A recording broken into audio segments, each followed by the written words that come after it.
Welcome to the Nonprofit Exchange Podcast. Stories by leaders for leaders to help you raise the bar on your own excellence, to release the potential inside of you. Now, here's today's podcast. Welcome to the Nonprofit Exchange, our weekly interview show where we talk to leaders about specific disciplines, specific talents, specific ways that we can improve the work that we do in the nonprofits and the churches and the community organizations that we're charged to lead. Now, we got a vision, we got an idea. What we need is the tools and the systems to make it all work. Today, we're going to learn how to leverage media and create a story to bring attention to the really good work that you're doing. And my guest today is a longtime friend, and I've just gotten to know her secret power here and all the stuff she does. So I said, why don't you come on the Nonprofit Exchange? Because nonprofit leaders need to learn some business skills. And so Michelle Calloway, welcome to the Nonprofit Exchange. And please tell people a little bit about you and why are you doing this work that you're doing? Sure. Thank you so much for having me on your show, Hugh. I am delighted to be able to bring my expertise to the table, especially in the realm of nonprofits, because that's where my heart and my passion are as well. My background is in digital media and visual communications. And so that what I bring to the table is all of that expertise, but my heart and my passion and my purpose and my why is all about using technology to enhance human connection. And I'm really about innovation and using technology wisely and in keeping ourselves relevant with the times. You know, we're in a rapidly changing digital era, so we really need to stay relevant with technology. But media and publicity and storytelling are such a powerful tool in the realm of visual communications and digital media. So I'm really here to help people share their why as I continue to share my why, which is all about, my background. I lost my husband early. I was widowed at 34 years old, and I really leaned into my faith, my God, asking me, what is my purpose here? And then a little bit down the road, he introduced me to a technology that just flipped my life upside down, and I couldn't sleep for 2 whole weeks. That technology is called augmented reality, and we'll discuss that a little bit today and the power of augmented reality. But when I saw how augmented reality acts as a bridge, like a portal, even across oceans to connect human beings in a really robust way, far beyond just like a video chat, I was floored. And I realized maybe that is exactly why I was called to this, because I look at relationships as being probably the most important thing that we can have while we're here on this earth, building quality relationships and helping and serving one another. And this technology can really serve as a powerful tool for us to help get our story out there in a way that really evokes an emotional connection and bridges that bond between human beings. That's why I'm here. I can feel your passion. You just, Mm. you're ever since I first met you, you were just like, on it. And just, you love what you do. And that in itself is inspiration. I like leaders who are inspired to come on here. And, somebody listening to this, whether it's today on the video or later when they download the podcast, might be having a bad day, and they could feel your enthusiasm, even just hearing you speak. I can feel the energy. So in that short introduction, you opened several topics. You lost a husband. It was a restart. You didn't get defeated. You said, okay, there's something new here for me. You opened the topic of AI, which is a very big topic in itself, technology and storytelling. And then you talked about combining those. And I do know that there's a lot of us working. I have mastered my area of technology because I do this show and I do my websites and et cetera. But there's a lot of us that technology is a curse. There's more stuff to do and more stuff to keep up with. And there's some people, technology is, they don't even get it. And they'd say, I don't understand technology. Now, what I have seen happen, we're talking to you after 2 months of being closed in or staying home, so to speak, with the COVID-19 situation. And some of the states are opening and we're doing some more things. But during this time, Michelle, there's been some interesting things. Some companies have found out that people can work not from home, but they work remotely. And so that depends on technology. And we used to have a whole lot of meetings and a lot of travel time. You know what? We can still have meetings and we don't have the travel time.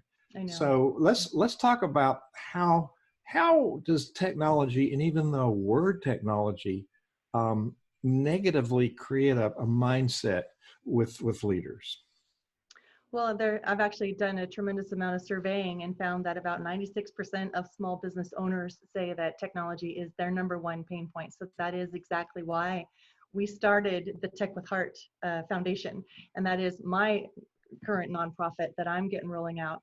And so what I'm trying to do, at least in my realm, what I can control is I can perhaps be that warm, heart-centered leader in the tech space that can guide small business owners, nonprofit leaders, toward what it is that they should be paying attention to in this sea of digital noise, which is incredibly overwhelming, and really kind of soften it and, you know, simplify it so that it's easier to digest and understand, break it down. So my whole role with Tech with Heart Foundation is to enlighten, empower, and embrace.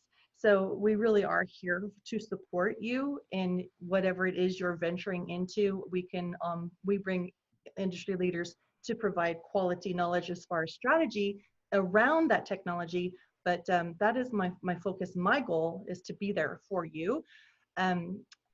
There's a lot of information out there, and sometimes that itself can be overwhelming. So, you know, if you have a specific topic that you would like to see us cover, you know, that is something that we would definitely like to take charge and provide that for you. But yeah, it's a bit overwhelming, Hugh. And so I'm trying to be that voice. I'm not young and I'm not super old. So I'm kind of like, I'm trying to feel that void of those entrepreneurs, small business owners, or nonprofit leaders that are saying, hey, you know, I want somebody I can trust, somebody that's not going to talk over my head, and somebody that's not going to make me feel stupid because they don't know what I should know, or perhaps they think they should know. So, you know, I want to be that voice for them. Hopefully that answers your question. It does. I'm just doing what I can. It does. I remember when fax machines were new. I can remember when cell phones, I remember when phones without a cord, cordless phone at home was new, and cell phones were new. I remember when email was first introduced. And so we keep adding things, but we never take anything away. We added texting to the cell phones. And so there's a lot going on. And like you said, it's learning. To me, what I'm taking from this is, how do we cut through all of this noise and clamor and have this authentic communication? And the constant theme through a lot of these shows, whether it's fundraising or board development and marketing, the root of it, which is the root of leadership, is relationship. Mm-hmm. And so talk a little bit about how and you've used the word enhance. I believe you used the word enhance, augments, one of those words. It augments what we're doing, enhances what we're doing, instead of replacing relationship. So how do we, and then I want to explore more with Tech with Heart, but talk about generically, how does technology improve our communications, improve our relationships? Well, one of my biggest tools in my toolbox with technology is the power of video storytelling. And so most of us, we all have learning modalities that are stronger. So some are visual learners, some are auditorial learners, you know, some that need to read to learn, and others need to experience it or touch it and experience it themselves to learn. So when in the realm of media, I believe that video, the use of technology through video storytelling, is one of the most powerful tools that we could be using to share our story, share our why, share who we are, allow people to see, hear, and almost experience us even through a video screen if we're not able to be there in person, and relate to people that way. Really understanding whom it is that you're trying to serve, finding out what their pain points are, and then addressing that on a regular basis through different mechanisms like a Facebook Live, right? You can just get on, do a 3-minute Facebook Live, maybe share some tips or tricks about how you could potentially help somebody share a pain point. The other powerful way to use video technology as a storytelling tool is to talk to those that you're serving and ask them questions on camera, or do a Zoom call with them and record that as a somewhat of a testimonial, that social proof, that type of social proof is so valuable. That helps you be more relatable to people. They'll understand from somebody else saying and speaking quality good things about you and what your organization's doing. That'll drive them to want to come in and perhaps support you, get involved on some level, and just, you know, trust you. Because we all want to work with people we know, like, and trust. People, when they hear our voice, they see our body language, because there's a tremendous amount of communication through body language. All that can be perceived even through video. So live chat, live feed, like through Facebook, you can live feed through YouTube. There's even other apps that you can use to live streams. You can do some recorded ones. I'm personally am not all about the super polished video. I think that you can go that route if you really want to have a well done, like, quality video, but people actually relate to imperfection, because none of us are perfect. So I really am an advocate for, like, just get out there and share who you are and show up frequently, and perhaps on a regimen, so people know when to expect you. Like Hugh, I know you do every Tuesday at 2 p.m. Eastern, you do a live feed, so they can expect that. So give people, like, an ability to tune into you regularly and allow them to get to know you even through a computer screen or a mobile device. Video is a very powerful tool to do that. So that's my number one recommendation here. Yeah, yeah. It's the consistency of the message targeting the right person. So some people say, well, I don't want to toot my horn, but we're not tooting our horn. We're letting people understand the value of what we do. It's called impact. Nonprofits impact people's lives, and impact is the number one attractor for money. And, you know, you've got to have the relationship. In small business or startup business, we raise capital. And the investor wants to know, what's my ROI, return on my investment? That's the cash they're going to get for the cash they gave. Well, in nonprofit work, we're talking about return, ROL, return on life. So the money is getting a return on impacting people's lives.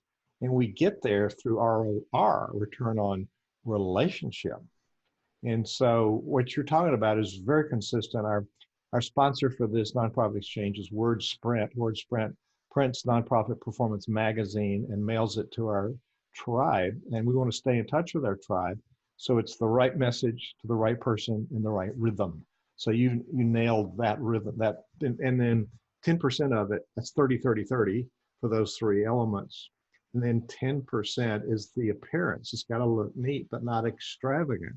So to your point, having a highly produced, edited, and glamorous video isn't my goal either. I just want to get the message out.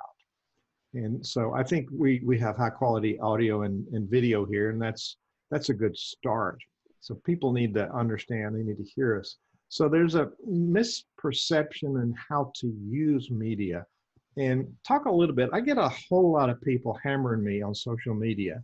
Check this out, buy this, do this. So there's a lot of push, push, push for me to respond. And so that's not what you're talking about at all. Talk a little bit about how we tell a story and what's the formula for that video that we're creating. Are there elements that need to be included in that video?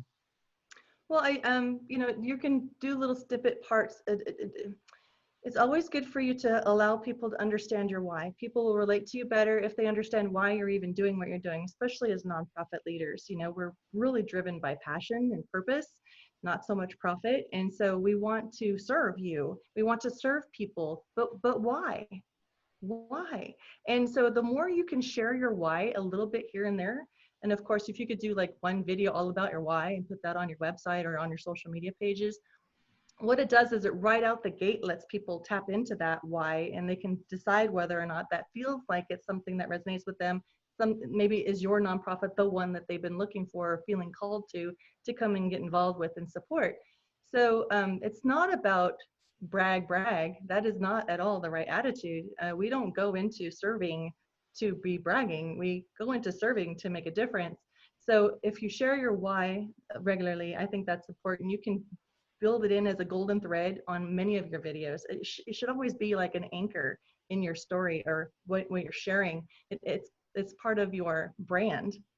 your why. It should be part of your brand. And then on social media, if you just get on there and share little bits like, hey, this is what we're doing today. We're going to go out and we're going to serve so-and-so. And you actually brought, did some live feed at the event of when you're serving, or get to talk to the human beings that you're actually serving and get their input. That is like, that's life. That's real. That makes me feel like, wow, these guys, they're forward thinking enough to realize that they need to allow the rest of us world in on what they're doing, boots on the ground, right then and there. Just turn on the video camera and do a live feed and allow us to see you in action, because that speaks so much volume beyond just a word or a message.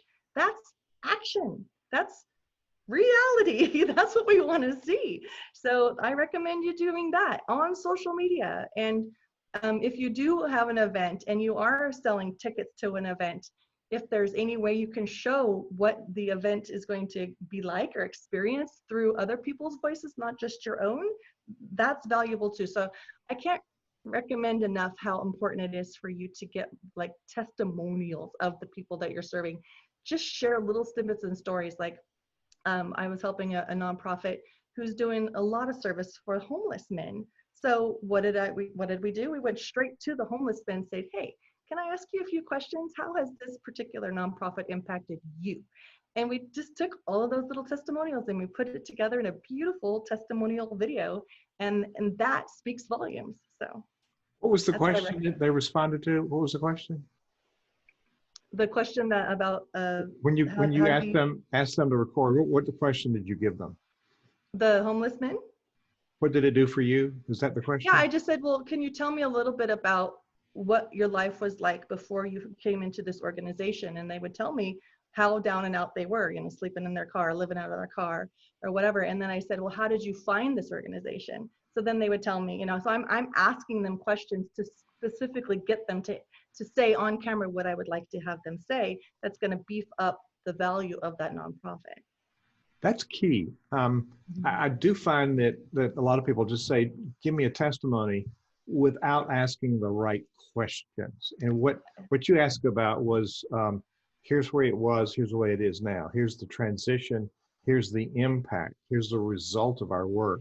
So I think that having, I teach leaders that we don't need all the right answers, we need the right questions. And in forming the question, why don't you give us some advice here on the types of questions? If we're going to go to an event or after an event or after some work or whatever the occasion, we're going to have an interview with somebody. Maybe it's not an interview, we're just going to ask them to respond to a question. What are some of the typical questions that we might think about? How do we frame those questions for people? Well, for me, I would always start with like, well, what was your biggest pain point that drew you here?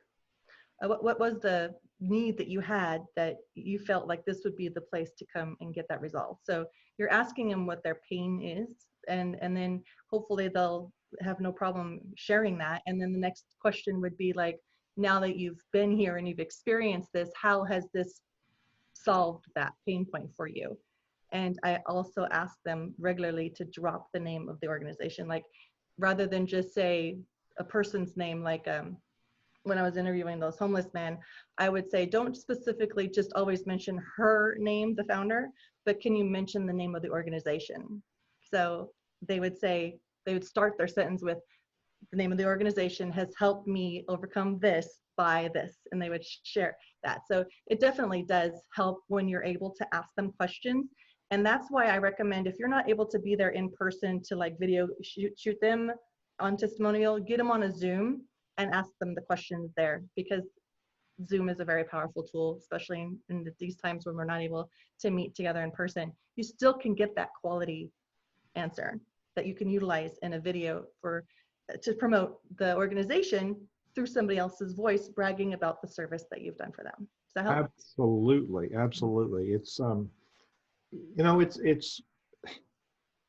it's really being clear about who we are and what we've done, what we've accomplished.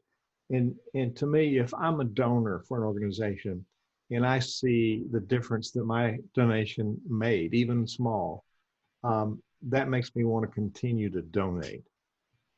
So that's a really powerful one.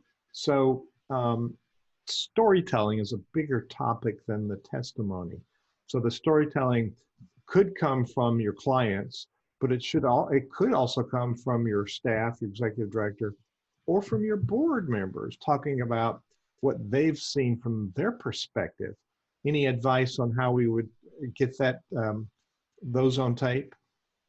The same exact way. You know, you would just say, hey, look, you've been serving on our board, you've seen what we've done, and ask them ahead of time, do you feel comfortable allowing me to get you on camera and make a testimonial? And more or less, they'll be pretty excited to do that, to support the organization, because media is something that a lot of businesses are just underutilizing. It's so powerful. In the realm of when people are on their mobile devices in the evening times, they're just scrolling through their social media. People are gravitated towards story. They love story.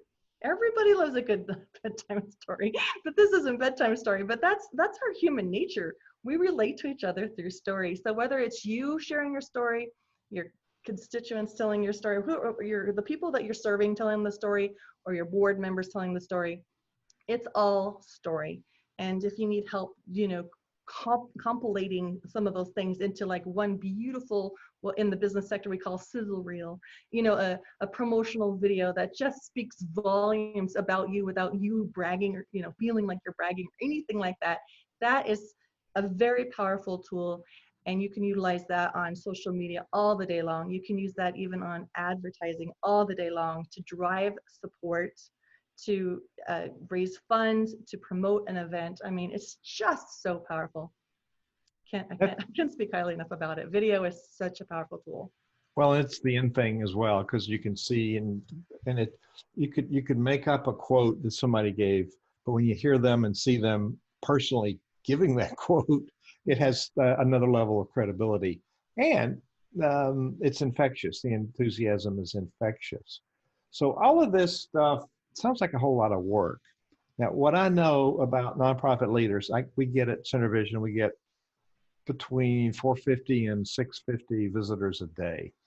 And the search terms, I look at my analytics, and the search terms, I would say 40 to 50% have to do with leader burnout, with stress, with overwork, with board underperformance, with the anxiety of the work that we're doing.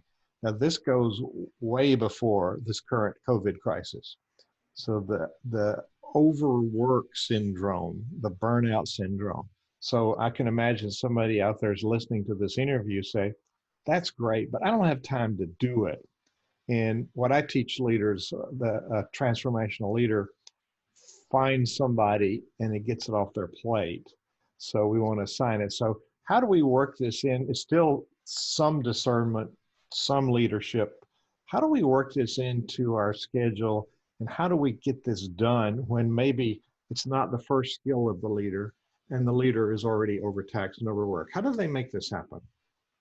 Well, for the most part, anybody that's under 30 years old, they're used to having these media devices in their hands. So it's going to be really pretty easy peasy to find somebody even in your local area that you could hire just as a gig worker, to just come in, or see if they would be willing to volunteer their time to cover some of your events. Or there's different ways that you can work out that payment system.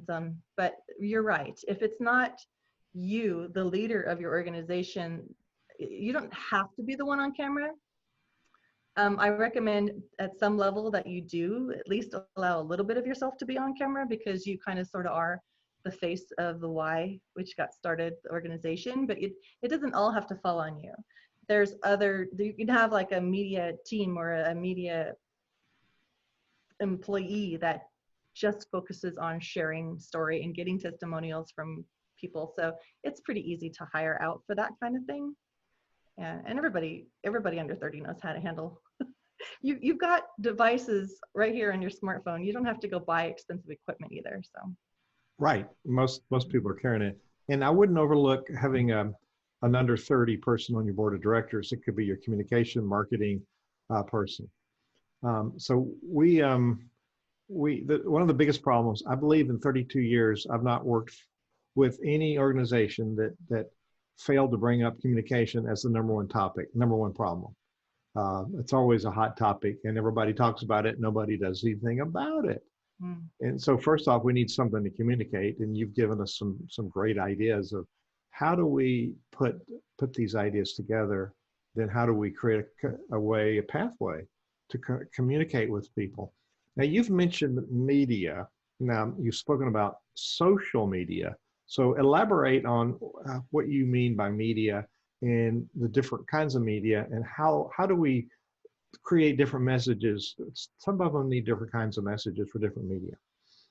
So I'm a big proponent too of utilizing the press as much as possible to get as much free coverage and earned media. They call it earned media when you publish articles to reporters, or there are a lot of free sites out there that you can post announcements about what your nonprofit is doing.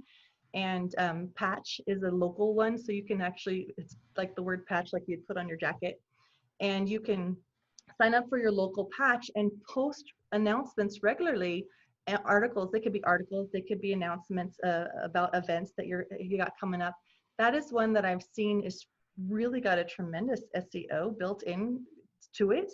So you just use your certain keywords that you know will drive people, and they'll get that information.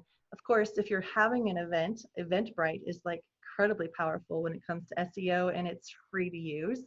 And there are other resources that you can utilize through like a press release. There are sites you can do free press releases. There are sites that if you pay a little bit, you can get like syndicated press releases, which you get guaranteed coverage on major news networks, which is a really powerful tool. So this is where you're sharing your value. You're sharing valuable information in some form of a kind of like an announcement type article.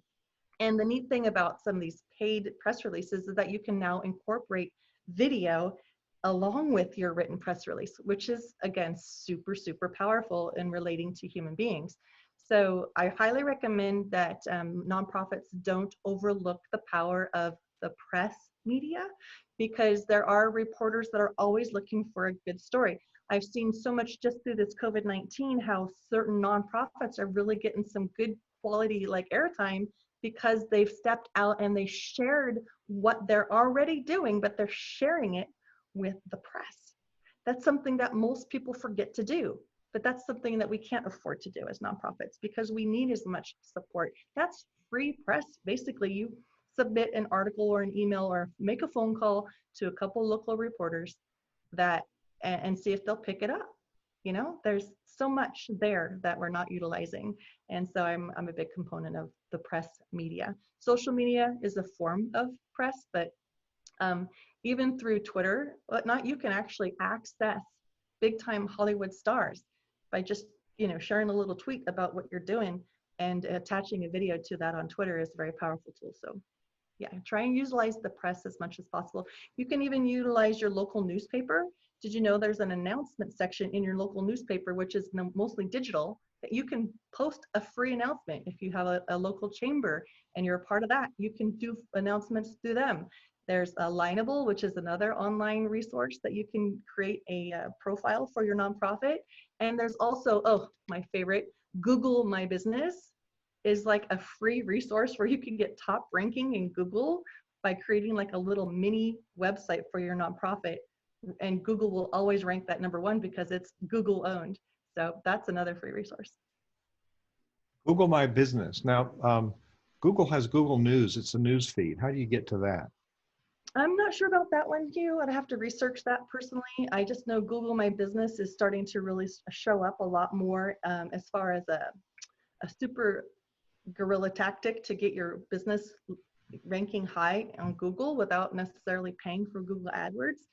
And what it does is it's like a little tiny mini website for your business on Google, and it utilizes maps. So when people search through maps for certain keywords, you could show up just through the map search tool.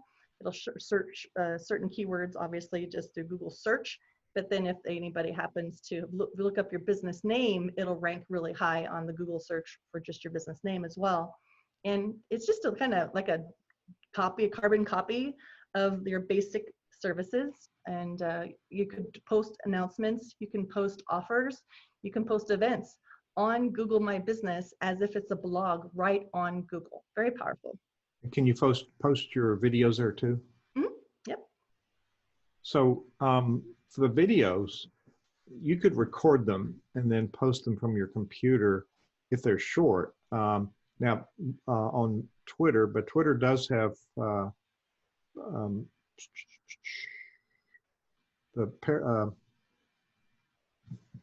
Periscope. Think of a submarine as a periscope. Mm-hmm. They have Periscope, and I've seen really long broadcasts on Twitter with Periscope. With Zoom, we're now streaming live on Facebook, and I put in keywords and I'll go and fix the keywords, and then I'll take this and edit it with our branding on it, and then I'll put it up on YouTube, and then I can post that video on LinkedIn, and I can repost it again on Facebook, and I can reference it on some of the bookmarking stops like Tumblr and StumbleUpon, some of those that are bookmark types, and then Google has one that markets. So there's ways to identify, so when people are searching, they can find your video, but it's really important to embed some keywords. I've been analyzing my keywords with the Google Analytics and see what people are really looking for. The other top term is, what is leadership? So it's a lot of searches with those words. What is leadership? And then top 10 leadership traits. So it's interesting I would call that primary research. What are people looking for? So I think there's some due diligence that nonprofit leaders need to do with, if you want to attract attention to the videos, how do you put the keywords in there that attract attention? Any favorite tools you have for embedding keywords or getting some traction for those videos you work so hard for? Well, I know that if you're going to use YouTube, obviously they have their whole keyword section, tags and everything like that. You'll want to know what keywords you should be using, keywords and keyword phrases. You can use Google AdWords. It's a free tool on Google to identify, what people are searching for and how they rank. There's other free tools. You just Google, like SEO tools, identifier tools. But when you are sharing video on Facebook, I know that it's far more powerful and organic, and Facebook will share it far easier in their algorithm if you actually upload the video to Facebook rather than share a link from YouTube. They don't like it when you leave Facebook. So Facebook is kind of trying to compete against YouTube on that.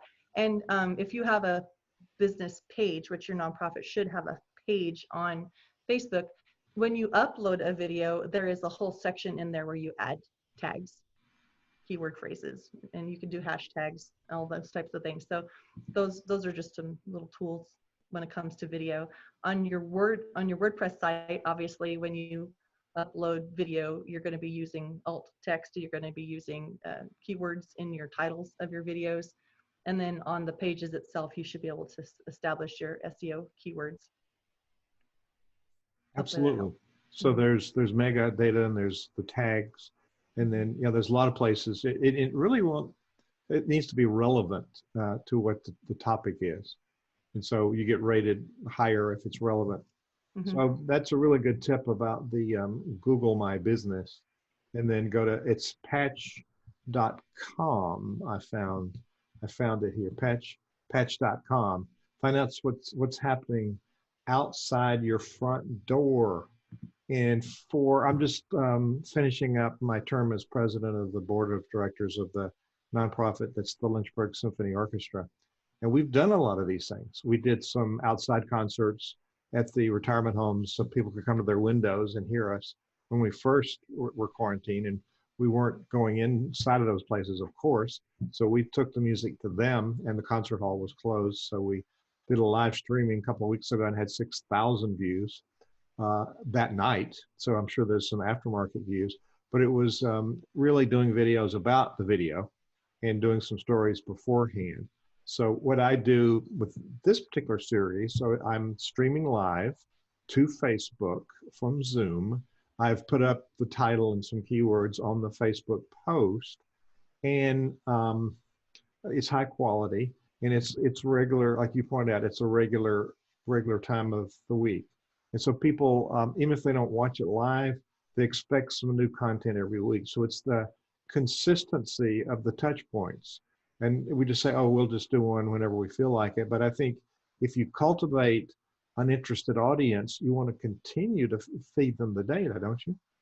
Oh, absolutely. People love to know what to expect. And it's like a podcast. You give them live new content, just like Tech with Heart has a TV show on Roku, Amazon Fire. So they know right now we upload once a month to our TV show. They can expect that. So yeah, you definitely don't want to let your viewers down. You want to be as consistent as possible. But sure, there's going to be those times where you have something that you need to pop in. You just pop up, do a live feed and pop up. That's fine too, because if they're not able to tune into the actual live feed, they can always watch it, because that's what Facebook does, is it records it basically and makes it available on your wall. And you can also push it out through, that same live feed. You could push it out even through an email by giving them a link directly to that post. So yeah. Absolutely. It's remarkable. Mm-hmm. Remarkable the resources that we have available to us. For free. And they're free, and we don't use them. Yeah. And so let's say I'm leading a community charity, and we feed people, and we have a whole lot of people whose lives we've touched because they're not starving, and we've not done any of this. So how do we get started with this? Well, I think you just have to make the decision that you're going to make it a priority, because you're doing a beautiful service for humanity. Others need to know about it. And what better way to let people know about it than to show them? Words are powerful, but if you can show somebody what you do in action, it's just absolutely priceless. So all you have to do is make the decision that you're going to have somebody film. If you are dealing with public people, you can let them know that at this event there will be somebody filming, and they can agree to sign some sort of a waiver before they even enter. It's up to them if they choose to be served knowing that you're going to be filming. If they do not want to be filmed, then they could just not attend that particular event. That's a choice, right? We definitely want to protect people. So that is something to keep in mind, because it's their choice to attend your event. So be aware of that. There are waivers you can get online that'll kind of allow you to be free from any lawsuits if somebody did get filmed and you posted it publicly, And when it comes to children, though, I would say consult your attorney. There are different things going on with children. So, but if you're addressing adults, young adults or entrepreneurs, I think you just make sure that they know that they're on camera, and if anybody has any issues, they need to leave the room, because maybe you only need to have the camera on for 20 minutes, so just communicate with your people. Yeah. And another thing to watch out is music. Sometimes music's playing in the background, and there's a licensing fee, and there's bots out there. They will shut you down if you have music that's copyrighted. So you cannot play music unless you paid for a streaming license. So that's very, very clear, and it's even getting more clear. So we have to be careful with that. So you mentioned lots of different kinds of media. What is your particular favorite if you want to go and learn about somebody else? And they do both sides. If you want to go and learn about some organization, where would you look first? And if you have a story to share, what is your favorite place to share and why? Okay, so if I was to learn something about somebody, I would obviously go online. So you definitely need to have an online presence as a nonprofit. And the more that you're able to, right out the gate, show people your why, whether it be different pictures that are just static but have a little captions or something, giving people the ability to capture your essence really quickly online is super powerful. And then if they want to dig a little bit more, they can watch maybe your 2 or 3 minute video about your why. Or you can put on your homepage things that pop up of your blogs, your more recent blogs, so they can kind of understand quickly who you are. So that's my first go-to. I think that's everybody's go-to. We're in the era of digital media all the time. So if we just want to learn something, we just speak it into our phones, right? And our artificial intelligence engine will take us where we want to go. So that's our first go-to. But if you were to ask me what my favorite is, which you did ask me, I'm going to tell you straight up, I was brought into this realm through this amazing technology called augmented reality. And so what augmented reality is like a cousin to virtual reality, where you have to put on those goggles.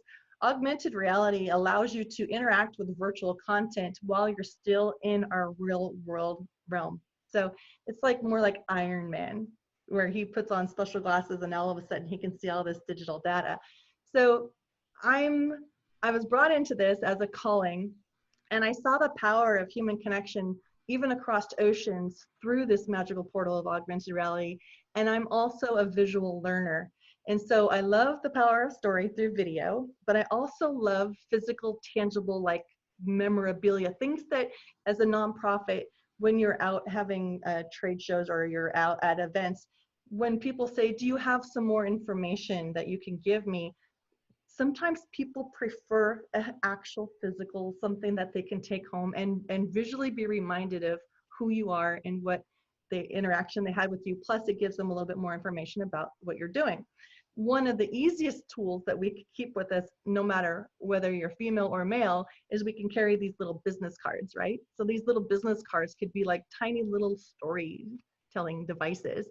But rather than just it be just your information and maybe your mission statement, through augmented reality, I'm going to show you how this actually will come alive with your story. I'll show you. This is my personal side, which is my base. When it's viewed through the phone. Sorry, let's see if I can get that to work. There you go. Hi, Michelle Calloway you here. see that? I'm a speaker, My business card just turned into a story.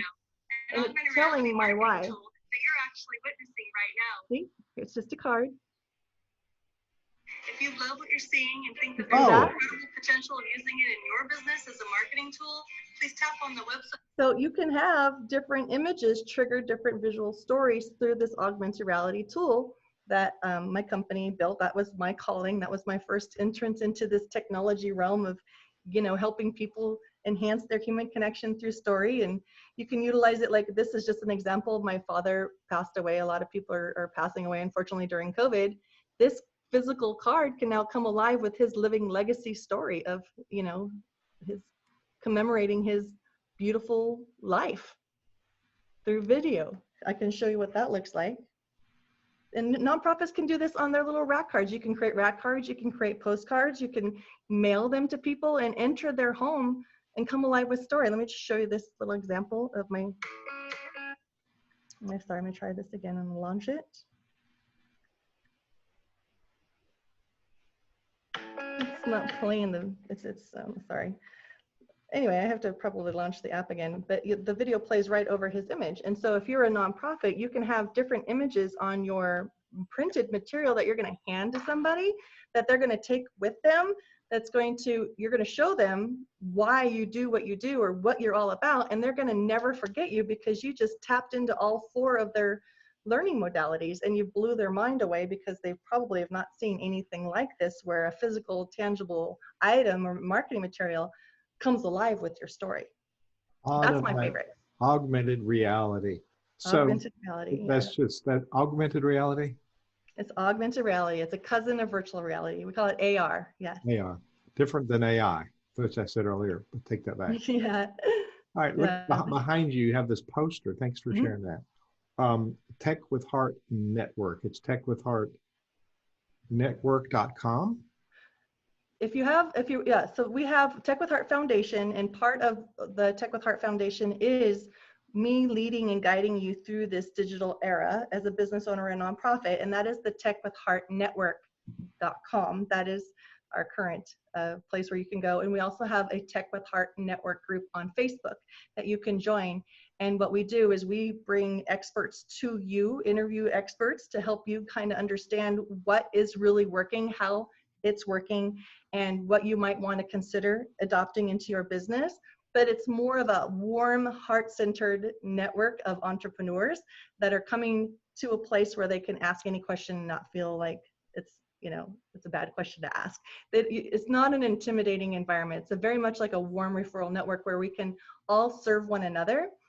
So once we enlighten you about certain things, if you would like us to, we can take it to the next level where we can actually empower you. So first, we like to introduce you to a concept, and then we could perhaps open it up for like a deeper dive webinar. And then from there, we can open it up to perhaps a deeper dive like workshop type of a situation, really depending on your feedback. So you're welcome to join the Tech with Heart Network.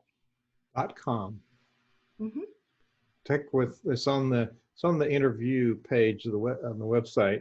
And I said before, let me repeat it, because somebody might be just joining us later. You can find this entire interview on the THE nonprofit exchange.org, the nonprofit exchange.org, and that will take you to a landing page, and you'll see this episode today. Tomorrow it'll be in the right column because it'll be the past episode, and then it'll be in the archives. So you scroll down the page and click on archives, see previous videos to see it, and we'll have the full transcription with all of the referrals that she gave you. The two that I'm taking away that I want to look into, or I learn something every week. Just because I'm 73 doesn't mean I'm too old to learn. Patch for local postings, patch.com. That's a great source to put out announcements. And Google My Business, put up your business page for your entity. That's really important. And so making some purposeful videos and getting the story out there. So techwithheartnetwork.com. I'm going to go to the page and look at it, make sure it's up there. Yes. We have your augmented real AR. Yeah, AR. Mm-hmm. It's Revelio, REVEALIO.com. And then the Tech with Heart Network, it's a friendly place to be. Mm-hmm. And then Michelle Calloway, MiChelleCalloway.us. You couldn't get com for your name. Somebody else had gotten it ahead of you. But we can find Michelle Calloway, who's a very enthusiastic and loving person and passionate about what she does. So this has been very, very helpful. Is there a question I haven't asked you so far that I should ask you?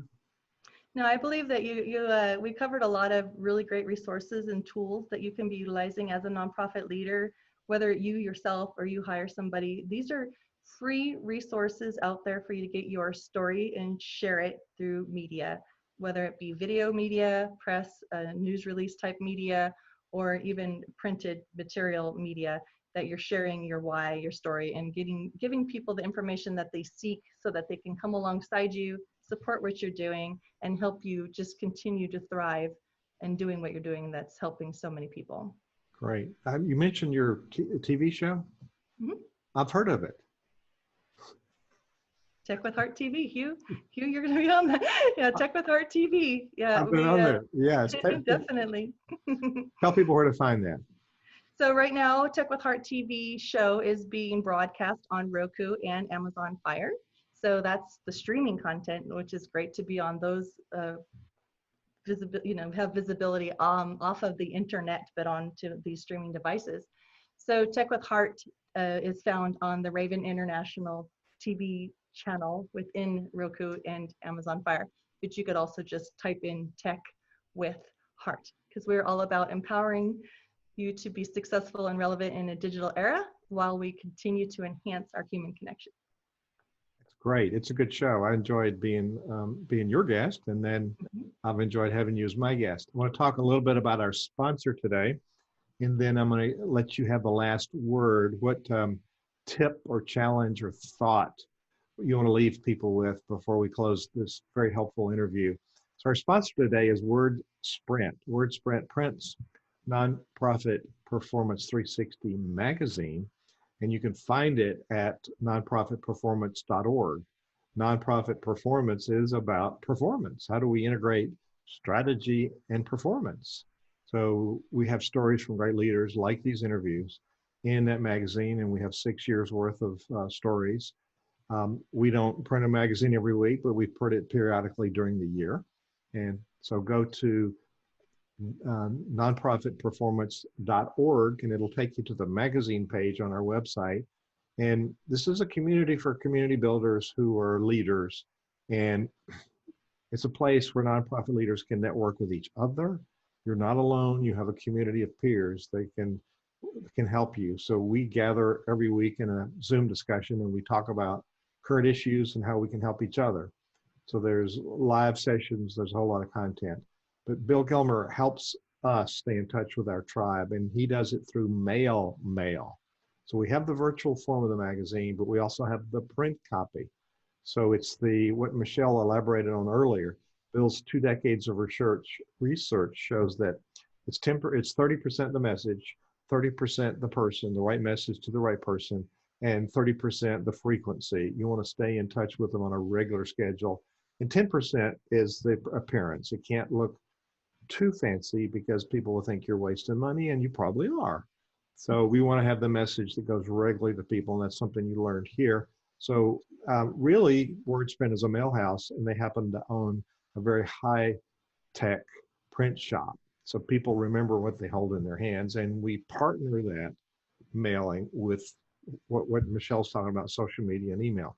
So to help you maintain your relationships with your donors and your supporters and your tribe, wordsprint.com, Bill Gilmer and his team are the best, and they know how to do this. So Michelle, what do you want to leave people with today? Is that people won't necessarily always remember what you say, but they definitely will remember how you make them feel. And using media to help share your story and get other people to share about the wonderful things that you're doing is the best way digitally for you to evoke that emotion and create that connection and get people to feel something, and that makes you far more memorable and makes them want to support you. And so I just encourage you to share more media. Share it via video, Facebook Live. There's so many easy, free tools you can use. So just be sharing. Please keep in mind, open up what you're doing to the world and let them remember how you made them feel. Great. You transfer the feelings with the message. Thanks for a wonderful interview today. Michelle Callaway, Tech with Heart is where you want to go.